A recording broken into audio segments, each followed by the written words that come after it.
धर्म जो है वो रिलीजन नहीं होता है, फिजिक्स का लॉ है ये कि कोई भी आपने एक्टिविटी की है उसका आपको फल तो मिलेगा ही। आपने जो भी कर्म किए हैं सही या गलत, आपको उनका फल मिलेगा ही, आप उनसे बच नहीं सकते।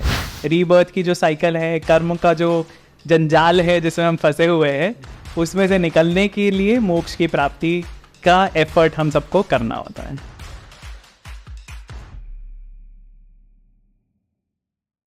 आपसे पूछना चाहूँगा कि ये हिंदू क्या है, और ये हिंदुइज्म जो को आया है, बीच में हम बात लाते हैं, तो उसके बारे में आपके क्या थॉट्स? ये हिस्टोरिकल शब्द है एक्चुअली, क्योंकि जब भारत से हमारी बहुत बड़ी बड़ी सिविलाइजेशंस थी, और ये सारी सिविलाइजेशंस जो पुरानी एंशिएंट सिविलाइजेशंस थी एक दूसरे से ट्रेड करती थी, एक दूसरे से एक्सचेंज होते थे, इनके गुड्स एक्सचेंज होते थे। जैसे इंडस वैली सिविलाइजेशन थी जो सिंधु सरस्वती सिविलाइजेशन है, अब वो उनके मेसोपोटामिया पर्शिया में उनके साथ ट्रेड होता था। हमारी कंट्री के साउथ में जो किंगडम्स थे बड़े बड़े, उनका रोम तक ट्रेड होता था, ईस्ट में ट्रेड होता था। पूरा साउथ ईस्ट एशिया आप घूम लीजिए, हर जगह आपको इन्फ्लुएंस मिलेगा, इंडियन इन्फ्लुएंस, क्योंकि हमारे ट्रेडर्स गए हैं हर जगह। सो ये जो एक्सचेंज ऑफ थॉट्स होता था, उसमें जो हमारा सबसे पहले, क्योंकि हमारे इमीडिएट नेबर्स थे पर्शियंस, तो फ़ारसी जो थे वो हमारे इमीडिएट नेबर्स थे, क्योंकि इंडिया आप समझिए तब अफ़गानिस्तान तक फैला हुआ था, और उसके आगे जो एम्पायर था वो पर्शियन एम्पायर था। तो सबसे पहले हमें मिलता है, उसके भी पहले एक्चुअली जो ग्रीक्स जब आए थे अलेक्जेंडर के इन्वेजन के टाइम, सो उन्होंने जो इंडस रिवर थी उसको टेरिटरी माना, उसको एक बाउंड्री माना कि इंडस के आगे जितना लैंड है उसको इंडे बोला उन्होंने। तो वहाँ से इंडे जो है, इंडस के आगे, वहीं से इंडिया आया। और जब पर्शियंस ने नाम दिया तो वो उन्होंने उसको, जो सिंधु नदी है, जो हम संस्कृत में सिंधु बोलते हैं इंडस रिवर को, उसको उन्होंने हिंद बोला। तो हिंद क्या हुआ, हिंदू क्या हुआ, जो इंडस के आगे रहने वाला जो भी इंसान था उसको हिंदू टर्म दे दी गई। सो वहाँ से ये टर्म्स आए हैं, ये हिस्टोरिकल टर्म्स है, ये जोग्राफिकल टर्म्स हैं, पर हमारे शास्त्रों में बेसिकली हम इसको सनातन धर्म मानते हैं। सो रिलीजन जो है ये तो ऐसा बहुत सारे लोग मानते हैं कि religion is a man made concept, कि ये तो इंसानों के द्वारा बनाया गया कॉन्सेप्ट है। पर जो ओरिजिनल नाम है हिंदुज़म का, जिसको हम बोलते हैं, वो सनातन धर्म है। अब धर्म जो है वो रिलीजन नहीं होता है, उसकी ट्रांसलेशन करते हैं तो उसका मतलब इंग्लिश में रिलीजन बोलते हैं, but that is not the correct translation. धर्म होता है आपका सही आचार, सही कंडक्ट। तो सनातन धर्म वो है जो इटर्नली हमेशा सही कंडक्ट के बारे में बात करेगा। आपका कंडक्ट कैसा होना चाहिए इस धरती पे अगर आप हैं, तो आपका क्या धर्म है, आपका इस यूनिवर्स के लिए, आपकी सोसाइटी के लिए, आपकी फैमिली के लिए, आपके खुद के लिए आपके क्या ड्यूटीज़ हैं, आपके क्या राइट्स हैं। जैसे कॉन्स्टिट्यूशन में हम बात करते हैं राइट्स और ड्यूटीज़ की, तो वो रूल्स हैं जो लेड डाउन है, तो वो बनाते हैं सनातन धर्म को, उसकी फाउंडेशन। अब उसमें सबसे बेसिक जो चीज़ें हैं हिंदुज़म के बारे में या सनातन धर्म के बारे में, वो 2-3 चीज़ें बहुत ही अहम हैं जो हमें अंडरस्टैंडिंग के लिए इम्पोर्टेंट है। और उसमें सबसे इम्पॉर्टेंट पहली चीज़ ये है कि हम खुद को इस शरीर से आइडेंटिफाई नहीं करते।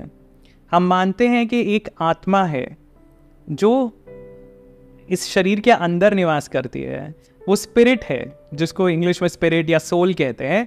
तो वो सोल है एक्चुअल एंटिटी। और जिस तरह, जैसे भगवद गीता में भी भगवान कृष्ण बोलते हैं कि जैसे एक इंसान पुराने कपड़े उतार के नए कपड़े पहन लेता है, उसी तरह आत्मा पुराना शरीर त्याग के नया शरीर त्याग लेती है जब उसका टाइम पूरा हो गया। सो हमारी एक बेसिक जो फंडामेंटल कॉन्सेप्ट है सनातन धर्म में, वो ये है कि आप एक इटर्नल बीइंग हो, आप एक सोल हो, स्पिरिट हो, आत्मा हो, आप ये बॉडी नहीं हो।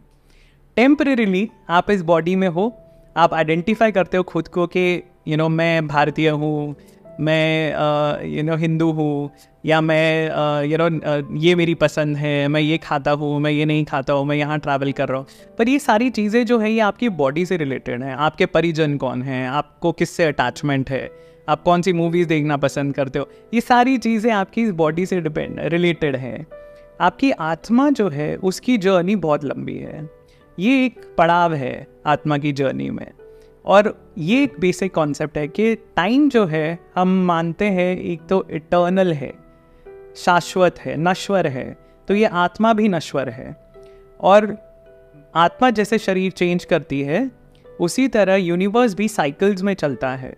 तो ये जैसे मैंने अभी बात की थी कि यूनिवर्स, जब ब्रह्मा जी की लाइफ के बारे में, तो ये साइकिल्स हैं पूरी। एक यूनिवर्स ख़त्म होता है, दूसरा यूनिवर्स निकल के आता है।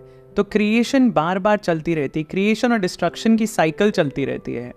तो लीनियर टाइम नहीं है हमारे हिसाब से कि आज शुरू हुआ और इतनी डेट को एक ख़त्म हो जाएगा, वैसा नहीं है। ख़त्म होने के बाद दोबारा शुरू होगा, ये साइकिल चलती रहेंगी। और ये ईस्टर्न फिलॉसफीज़ जो हैं, भारतीय या चाइनीज़ या साउथ ईस्ट एशिया में भी जापानीज़, जो जितनी ईस्टर्न फिलॉसफीज़ हैं वो सारी साइक्लिकल टाइम के बारे में बात करती हैं। और वेस्टर्न फिलॉसफीज़ जो हैं वो जनरली लीनियर टाइम के बारे में बात करती हैं। तो एक वो बेसिक डिफरेंस आ जाता है। दूसरी चीज़, लोगों को लगता है हिंदुज़म के बारे में कि हिंदुज़म में बहुत सारे देवी देवता हैं, पर वो एक बिल्कुल ही गलत धारणा है। क्योंकि जैसा मैंने पहले कहा, हमारे वेदों उपनिषदों में बताया गया है कि एक ही भगवान है, वो ही अलग अलग रूप लेते हैं। ये सब जितने हम देवी देवता देखते हैं वो सब उन्हीं भगवान का रूप है जो अलग अलग पर्पस के लिए हैं। अब अगर आप ऑफिस जाते हैं तो आप अलग वेशभूषा पहन के जाएंगे, आपका आचरण अलग होगा, आप अलग तरह से बर्ताव करेंगे, आप अलग टूल्स यूज़ करेंगे। आप मे बी लैपटॉप पे काम कर रहे हो या जो भी कर रहे हो। वही चीज़ अगर आप अपने दोस्तों के साथ हो या आप अपनी फैमिली के साथ हो, तो आपका आचार विचार आचरण सब बदल जाता है। सो वही चीज़ दर्शाते हैं भगवान के अलग अलग रूप के। जब उन्हें क्रिएशन करनी है तब वो इस ब्रह्मा के रूप में है, जब उन्हें डिस्ट्रक्शन करनी है तब वो शिव जी के रूप में है, और जब उन्हें प्रिजर्वेशन करनी है वो विष्णु जी के रूप में या शक्ति के रूप में वो पूरे संसार को चलाते हैं। सो ये जो एक कॉन्सेप्ट है, अगेन जो एक गलत धारणा हिंदुज़म के बारे में, वो मैं क्लियर करना चाहता हूँ कि बहुत सारे भगवान नहीं हैं, भगवान एक ही है, उनके रूप अनेक हैं। तो ये एक दूसरा कॉन्सेप्ट है जो सनातन धर्म से रिलेटेड है। और तीसरा कॉन्सेप्ट मैं बोलूँगा कि हमें इंडिविजुअल एज इंडिविजुअल हमारी कुछ रिस्पॉन्सिबिलिटीज़ बताई जाती है। तो कर्म का कॉन्सेप्ट आता है वहाँ पे।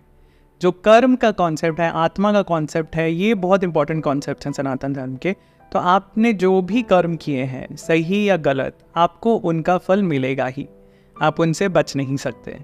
सो आप तो ऑफकोर्स एस्ट्रोलॉजर हैं, तो आप काफ़ी युक्तियाँ जानते होंगे जो हम बाद में ज़रूर डिस्कस करेंगे। पर जो कॉन्सेप्ट है कर्म का वो यही है कि आपने जो action and reaction, physical law है, फिज़िक्स का लॉ है ये, कि कोई भी आपने एक्टिविटी की है उसका आपको फल तो मिलेगा ही।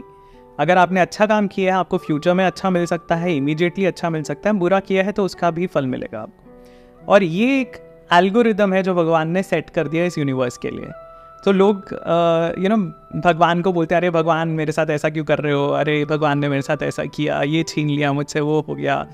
सो भगवान को मुझसे क्या नाराज़गी है। भगवान ने एक एल्गोरिदम बना दिया है इस यूनिवर्स को चलाने के लिए, और वो है कर्म, लॉ ऑफ कर्म से। उसके हिसाब से आप खुद डिसाइड कर रहे हो आपकी डेस्टिनी क्या होगी।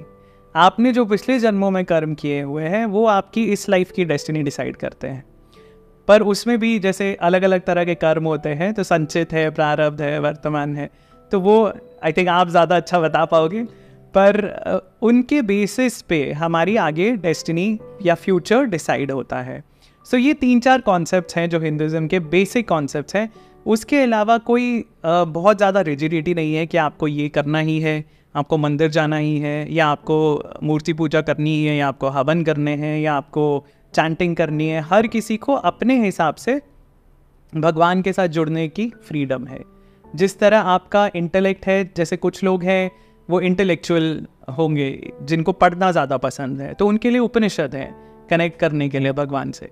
जिनको भक्ति या डिवोशन ज़्यादा इजी लगता है या ज़्यादा वो कनेक्ट कर पाते हैं, उनके लिए भक्ति मार्ग है। तो मोक्ष का कॉन्सेप्ट भी है, तो सैल्वेशन का, कि इस साइकिल में से निकलने का, रीबर्थ की जो साइकिल है, कर्म का जो जंजाल है जिसमें हम फंसे हुए हैं, उसमें से निकलने के लिए मोक्ष की प्राप्ति का एफर्ट हम सबको करना होता है।